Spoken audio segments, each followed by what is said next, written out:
Next topic है आपका 5-5। Basically मैं आपको समझाना चाहता हूँ कि ये 5-5 मैंने अपना टॉपिक क्यों लिए रखा है, क्योंकि आपने यूपीएससी का जितने भी प्रीवियस ईयर के क्वेश्चन देखे हैं, 2-3 साल का पैटर्न देखे हैं, जैसे ऑकस है, क्वाड है, तो ऐसे एक्सेप्शनल ऑर्गेनाइजेशन के बारे में पूछा जा रहा है। और ये इंपॉर्टेंट इसलिए भी हो गया है क्योंकि जो 5-5 का ऑर्गेनाइजेशन है, जिसके अंदर ऑस्ट्रेलिया, यूके, ठीक है, यूएस और न्यूजीलैंड है, उनने अभी हमने जो हरदीप सिंह निज्जर वाला केस हुआ है उस पर इंडिया को ब्लेम किया है, इस कंट्री ने, इस ऑर्गेनाइजेशन ने। दूसरा, फिर इस ऑर्गेनाइजेशन ने यूग्रीस मुसलमान जो आपके चाइना में है, जिंगजेंग प्रोविंस में, उसका भी इशू उठाया है। तो बेसिकली इस टॉपिक इसलिए इंपॉर्टेंट होता है कि इंडिया से भी रिलेटेड है और इनडायरेक्टली किससे रिलेटेड है, चाइना से भी रिलेटेड है, ठीक है। तो इस पे किस टाइप के क्वेश्चन आ सकते हैं उस पर अपन एक बार नज़र मार लेते हैं कि इस टाइप पे 5-5 पे किस टाइप के क्वेश्चंस आ सकते हैं, किसमें, मेंस में।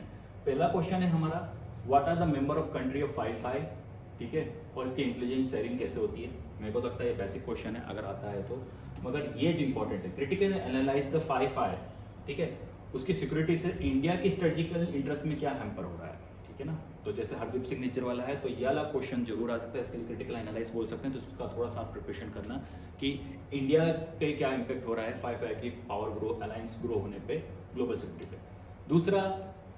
तीसरा क्वेश्चन है, discuss the debate surrounding expansion of 5-5। अगर एक्सपांशन ऑफ 5-5 बढ़ती तो इंडिया को इंक्लूड होना चाहिए, इसके अंदर इंक्लूड होना चाहिए या नहीं होना चाहिए, उसके पोटेंशियल बेनिफिट एंड ड्रॉबैक्स। दूसरा, अगर 5-5 का ग्लोबल पावर डायनेमिक्स कितना है, कि 5-5 अलायंस अपना ग्लोबल पावर डायनेमिक्स बढ़ाने में क्या क्या हेल्प कर सकती है और उसकी कितनी बड़ी पहुंच है, ठीक है।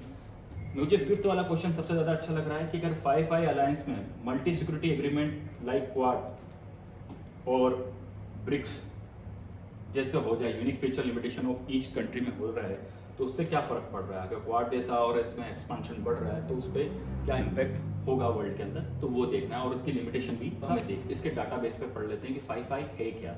बेसिकली 5-5 क्या है, ऑस्ट्रेलिया, कनाडा, न्यूजीलैंड आपको बता दिया यूएसए का है। या आफ्टर वर्ल्ड वार के बाद, सेकंड वर्ल्ड वार के बाद यूएसए और ब्रिटेन ने स्टार्ट किया था। किसने ये चालू करा था इस ऑर्गेनाइजेशन को, यूएसए ब्रिटेन ने इंटेलिजेंस गैदरिंग कर रहे थे, क्योंकि वर्ल्ड वार सेकंड में इनको पता था कि इनके पास सबसे कम इंटेलिजेंस गैदरिंग थी, जिसकी वजह से हिटलर बहुत ग्रो हुआ था, इसलिए इंटेलिजेंस गैदरिंग वाला ग्रुप बनाया। फिर बाद में इसको भी इसकी ट्रीटी एग्रीमेंट हुई 1949 में, न्यूजीलैंड, ऑस्ट्रेलिया इसके पार्टनर बन गए हैं।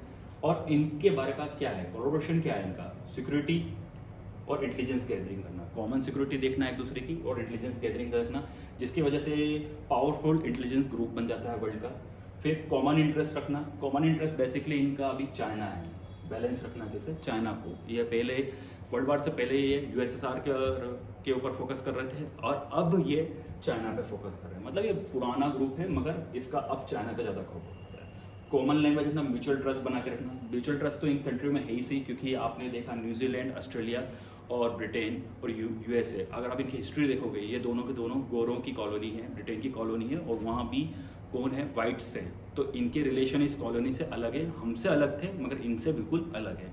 तो इनकी हिस्ट्री भी, इनके अंदर म्यूचुअल ट्रस्ट तो है ही सही। तो ये हिस्टोरिकल म्यूचुअल ट्रस्ट पर डिपेंड है, कौन सा, 5-5, ठीक है।